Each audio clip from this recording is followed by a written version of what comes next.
बोलने वाला आईना और पुरानी हवेली। एक बार की बात है, दो दोस्त आर्यन और छोटू अपने गांव के किनारे बनी एक पुरानी और सुनसान हवेली के पास खेल रहे थे। गांव के लोग कहते थे कि उस हवेली में एक बोलने वाला आईना है जो लोगों की आवाज और उनकी पहचान चुरा लेता है। आर्यन थोड़ा निडर और शरारती था। उसने कहा, छोटू, सब डर का खेल है, चल आज देख ही लेते हैं कि उस आईने में क्या है। छोटू डर रहा था पर अपने दोस्त का साथ देने के लिए मान गया। हवेली का सन्नाटा।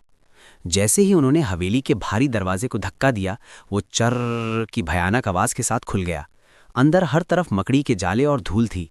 तभी उन्हें एक पुराने कमरे से किसी के चलने की हल्की थप थप सुनाई दी। दोनों डरते डरते उस कमरे में गए।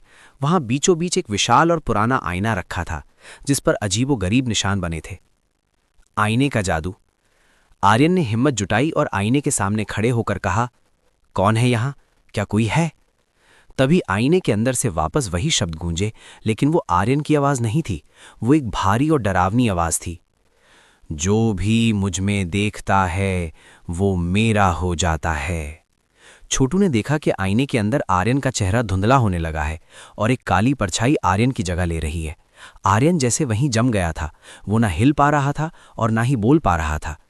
छोटू की समझदारी। छोटू समझ गया कि आईना उनकी नजरों और आवाज से उन्हें काबू कर रहा है।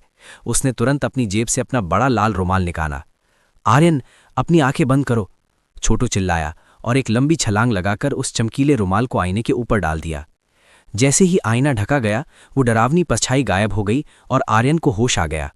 दोनों ने एक दूसरे का हाथ पकड़ा और बिना पीछे मुड़े हवेली से बाहर की तरफ दौड़ लगा दी। सीख।